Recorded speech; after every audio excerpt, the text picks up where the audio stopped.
Coming up in a newscast tonight.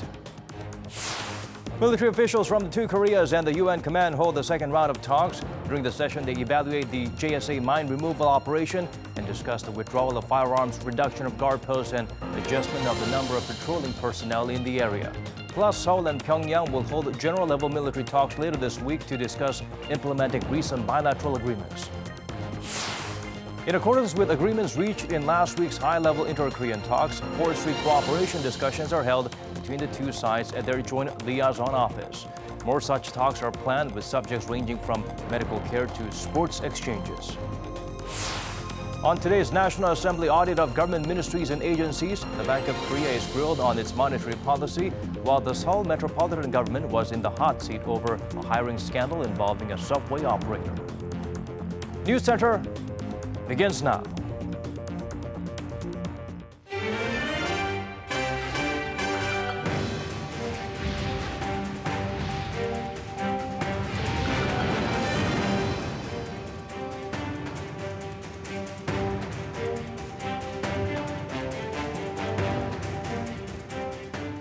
It's 8 p.m. here in Korea, live from our studio in Seoul. This is Arirang News Center. Welcome to our program.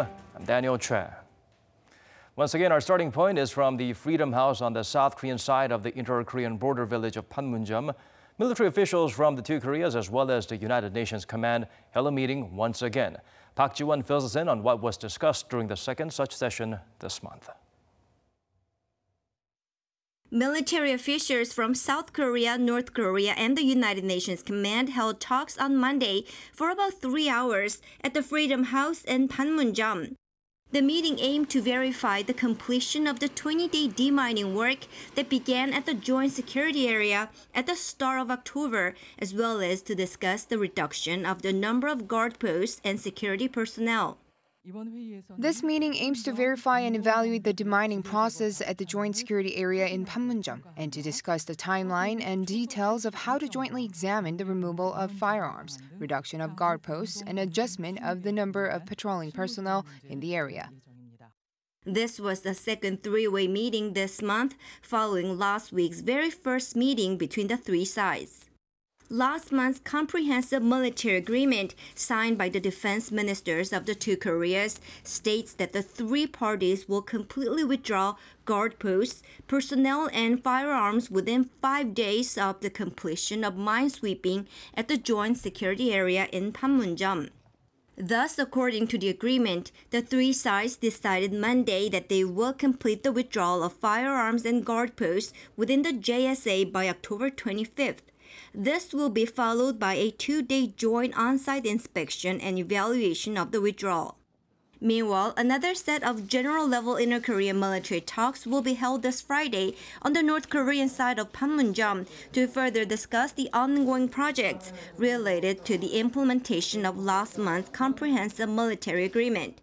The two sides are also expected to discuss how to form and conduct the Inter-Korean Joint Military Committee, through which the two Koreas had agreed to discuss major military issues, including large-scale military exercises, various forms of blockade, and the prohibition of reconnaissance activities. Park Ji-won, Arirang News. Meanwhile, Seoul and Pyeongyang held talks on forestry cooperation today at their joint liaison office. This is just one of several rounds of meetings the two sides agreed to hold during the high-level talks last week. Woo Jung-hee outlines what to expect from Kaesong, just north of the border. Delegations of South and North Korea are meeting on Monday at the joint liaison office set up in North Korea's border town of Kaesong to discuss forestry cooperation. It's one of several rounds of inter-Korean talks agreed to be held by the two Koreas at their high-level talks last week. Other discussions for medical care, sports exchanges, and war-torn families are coming up later this month or next month. Seoul and Pyeongyang are sending 3-member delegations for Monday's forestry talks. Seoul's delegation is led by Park Jong-ho, the Deputy Minister of the Korea Forest Service, and Pyeongyang is led by Kim Sung-jun from the North's Ministry of Land and Environmental Protection. According to Seoul, the two sides will be discussing not only urgent issues like controlling diseases and pests and modernizing North Korea's tree nurseries, but also those that require long-term attention, like restoring the overall ecosystem along the Korean peninsula. Through the talks, South and North Korea may come up with schedules for joint inspections on disease and pest control and determine where to set up tree nurseries. This is the second time Seoul and Pyeongyang are meeting for forestry talks. Their first meeting was in early July, which led to a joint survey at North Korea's Mount Kumgang in early August. Seoul is especially keen to foster forestry cooperation with North Korea, as that's the area least influenced by international sanctions imposed on the North. Oh Jung-hee, Arirang News. Another combined military drills between Seoul and Washington could be suspended this year. The final decision on the joint air defense exercise Vigilant Ace will be made at the end of this month when the military leaders of the two sides face each other at their annual security meeting in Washington. South Korea's defense ministry did announce its own air military drill slated for December will be carried out, regardless of the decision on Vigilant Ace. According to the ministry, U.S. Defense Secretary James Mattis first proposed the idea of the suspending of the large-scale air exercise to support the ongoing diplomatic process with Pyongyang, while Seoul's defense chief Chung Kyung-do agreed with his American counterpart in principle. He suggested modifying the style of the drills instead of suspending it altogether. An official at the nation's top office says the Moon administration is hoping the second summit between U.S. President Donald Trump and North Korean leader Kim Jong-un will happen without a hitch. If not, Cheongwade still hopes the much-anticipated Moon-Kim summit in Seoul does take place by the end of this year, as agreed upon by the two leaders in Pyeongyang last month. The statement was in response to a recent report that an anonymous source from Washington said Trump and Kim might meet after January. Seoul's presidential office pointed out that was merely speculation yet to be confirmed, and that North Korea and the United States are currently exchanging various ideas. Cheongwade expressed hope before that Trump and Kim would meet right after the U.S. midterm elections in November. It added a declaration ending the Korean War would make Kim Jong-un's visit to Seoul much more meaningful and will lead to deeper conversations and more conclusive agreements. President Moon Jae-in has returned home after completing a very hectic 9-day tour of Europe. Let's take a look back at what his diplomatic efforts helped produce, including earning the support of Pope Francis in the drive for peace on the peninsula. To help us do that, here's Shin Se-min.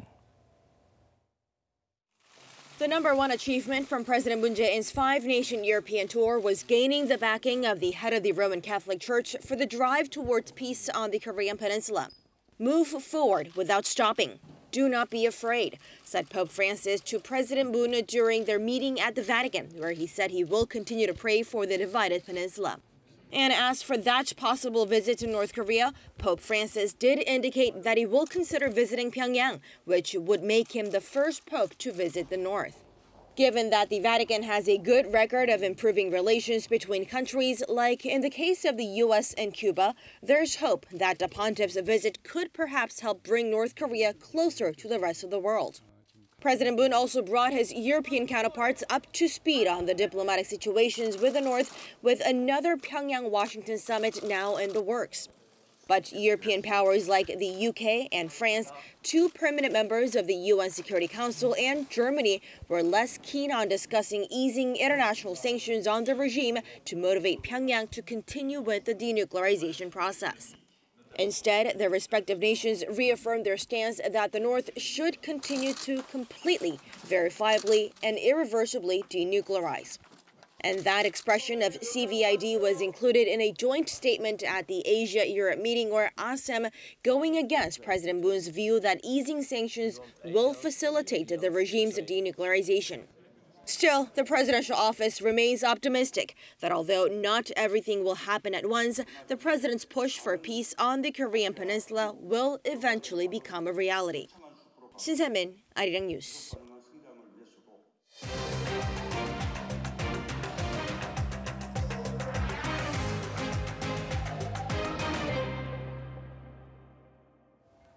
We're now halfway through the National Assembly's audit. Issues up for debate today: the country's monetary policy and a hiring scandal involving a subway operator. Kim Min-ji has the latest from Parliament. A key issue at the audit of the Bank of Korea on Monday was when and whether its key rate will be raised. The central bank governor said that could be an option in November. If the real economy fares well, then we will consider a rate hike. There are many risk factors that we have to assess, and the country's growth and inflation must not fall out of line. There have been growing calls for a hike given the country's high household debt and the possibility of foreign capital outflow. But concerns linger as the country faces weak job growth and trade uncertainties. The ruling party said that the BOK's decision is extra important at a time like this.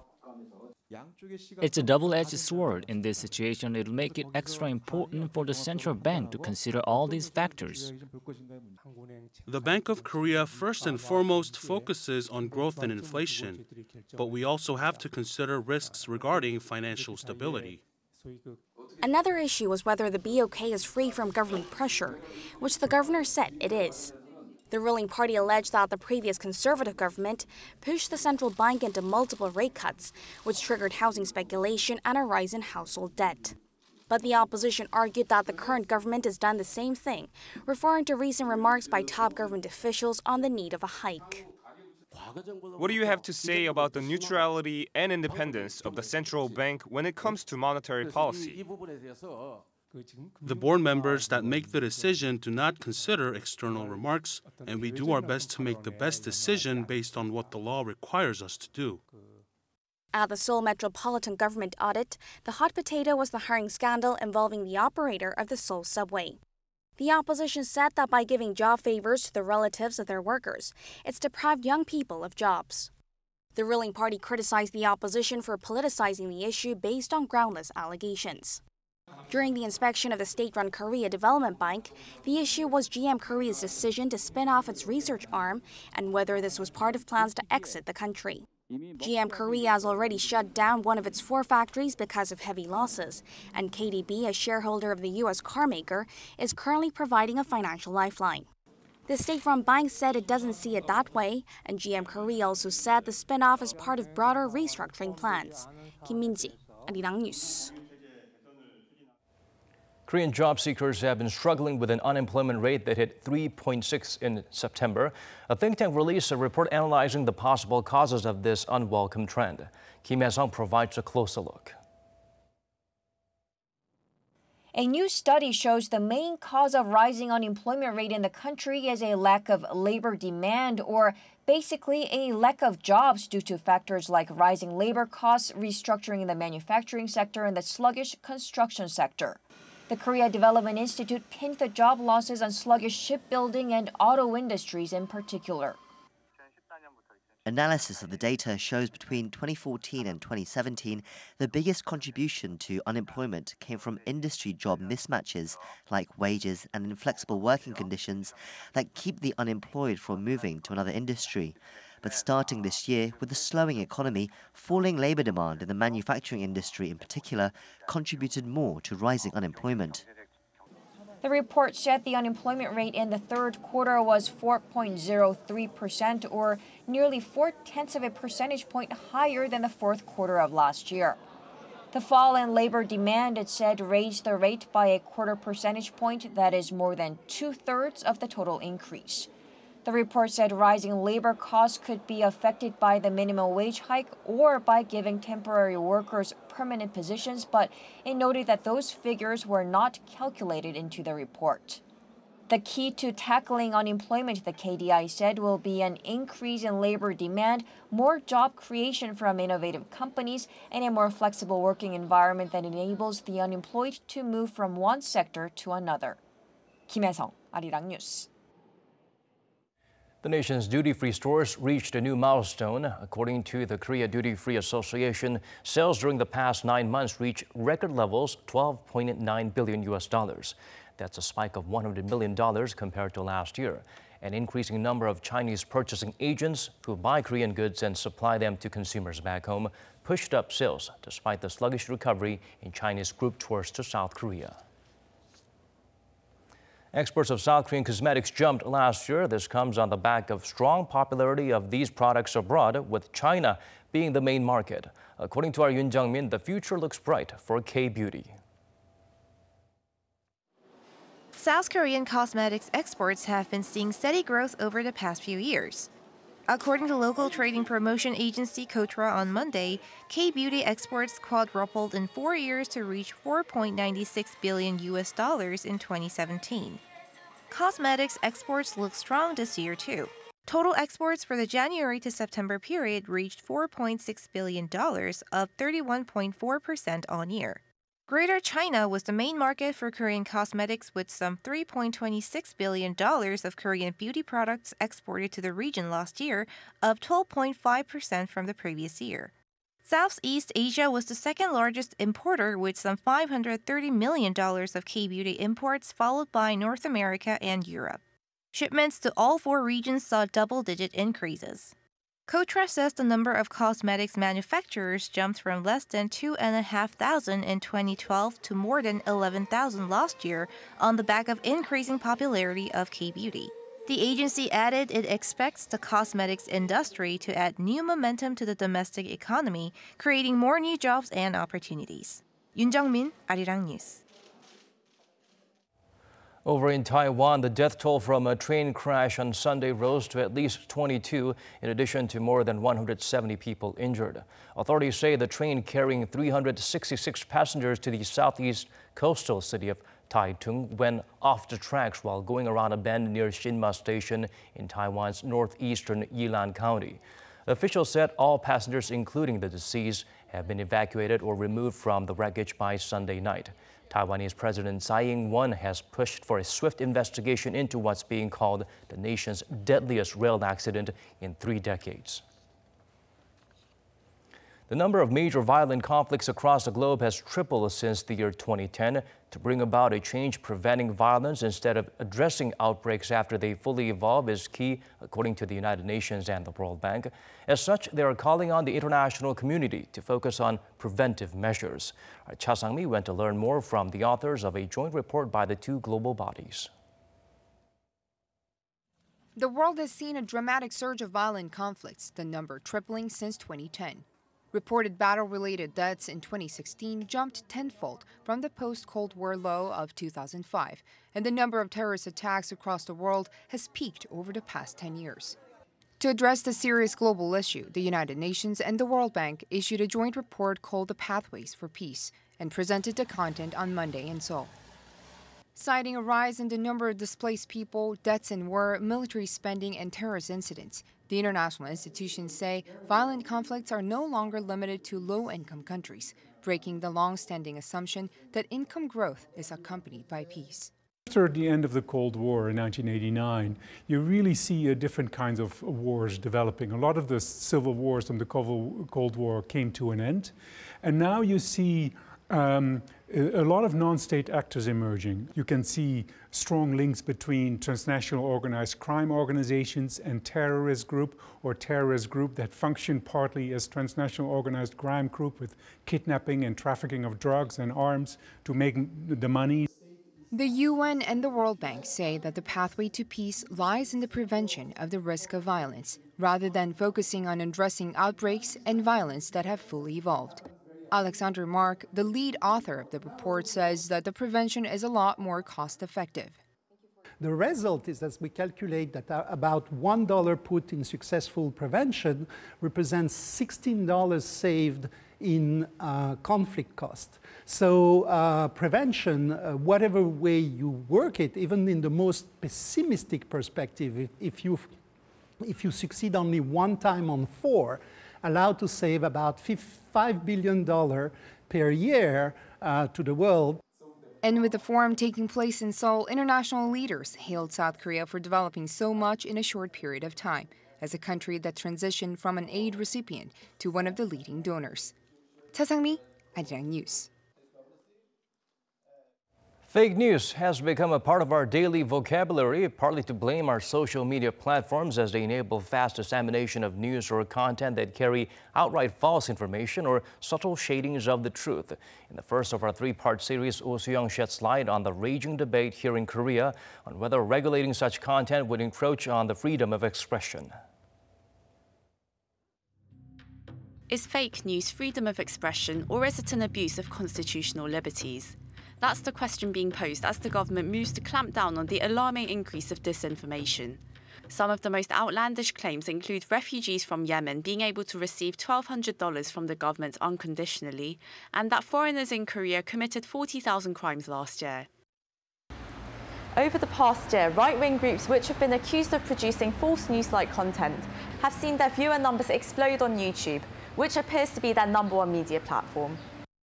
With the pervasive nature of social media boosting the spread of such content, a survey of 1,000 mobile users found that 82% have been exposed to suspected fake news, and 42% could not distinguish whether news was true.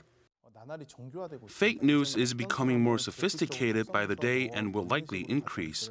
It doesn't help that most people rarely come across opinions contrary to their own due to social media settings, which offer automatic suggestions based on search history and preferences. Earlier this month, Prime Minister Lee Nak-yeon called for a rigorous crackdown on fake news on platforms like YouTube, and the Justice Ministry on Tuesday said it would push for early investigations into suspected disinformation, punishing non-media entities who spread fake news, and requiring online platform companies to delete content on request. But opposition politicians and various experts are expressing concerns that the regulations could cause more harm than good. There are already strong laws on defamation and false information during elections. But if all content that's deemed groundless is restricted, there's a high chance that freedom of expression will be violated and authorities could use the law for political purposes. Part of what constitutes a democracy is the free flow of information, but that also includes low quality, bad and false information. Restrictions could rather suppress voices that our society may really need to hear, under the framework of cracking down on fake news. Before any action is taken, experts say what's needed first and foremost is a society-wide consensus on what constitutes fake news, to draw a clear starting point for legitimate policy-making that upholds basic liberties. Woo Si-young, Arirang News. It's no longer that uncommon to see young Koreans wearing the country's traditional clothing, hanbok, even outside the usual tourist spots like Seoul's famous palaces or in days when it's not a traditional holiday. A steadily growing number of young people are wearing hanbok in their daily lives. They say it's not only comfortable but stylish.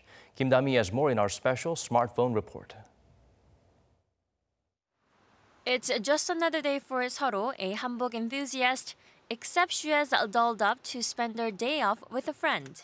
Korea's traditional clothing hanbok is not actually a special outfit for her, ever since she learned that a piece of clothing can make her feel so special and beautiful.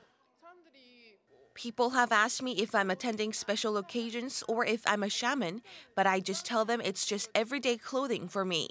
To me, hanbok is another beautiful and comfortable piece of clothing, just like pants, dresses, and shirts. Nowadays, I see a lot of twists on hanbok that are easy to wear like regular clothes, so I think hanbok can be worn just fine while working too. Hanbok enthusiasts like Seo gather and share their love for hanbok at events like the Hanbok Autumn Market. With more than 40 hanbok businesses participating, the annual event organized by the Culture Ministry gives visitors a taste of traditional hanbok, but also in forms that are easy to rock for all. From delicate accessories to the colorful traditional Korean skirt, traditional Korean fashion has transformed into something that's comfortable yet trendy and stylish. Hanbok can be worn in everyday life because I feel comfortable while studying and eating. There's no pressure on my legs. After some shopping, a fun day off continues on with clubbing with, of course, hanbok on. If you have the confidence and feel comfortable, a puffy togori and the beja vest might be the perfect outfit for dancing the night away. Kim Da-mi, Arirang News.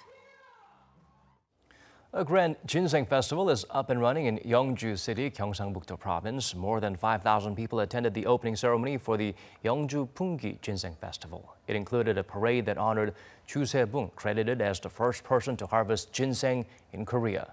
Visitors can not only learn the history of the region, there are hands-on activities like digging and carving the precious roots as well as making ginseng drinks. You can also buy fresh ginseng at much cheaper prices than normal during the ginseng auctions. The festival runs until October 28th.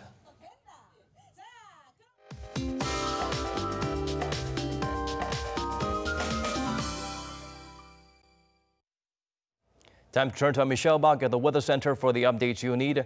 Michelle, it's been stuffy here in the capital all day today. Is it going to clear up anytime soon? Well, Daniel, rain is in the forecast tomorrow, but it won't be enough to clear away the dust. Now, for most parts, it will be less than 5 millimeters with thunder and lightning. And the rain is expected to clear up into the day. Beijing will have sunnier weather, and Tokyo can expect a similar afternoon.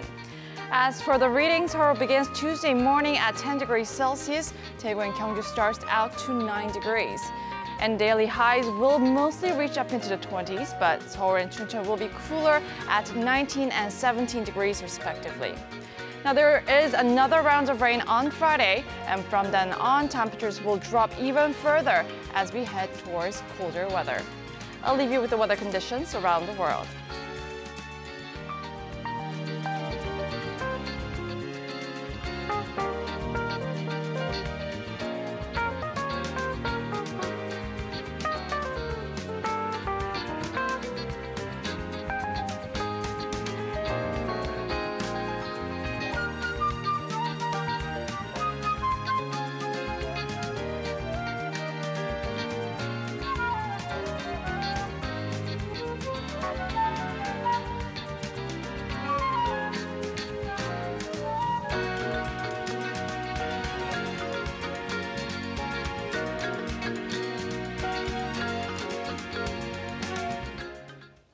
That's all we have for you on tonight's edition of Arirang News Center. As always, thank you for staying with us.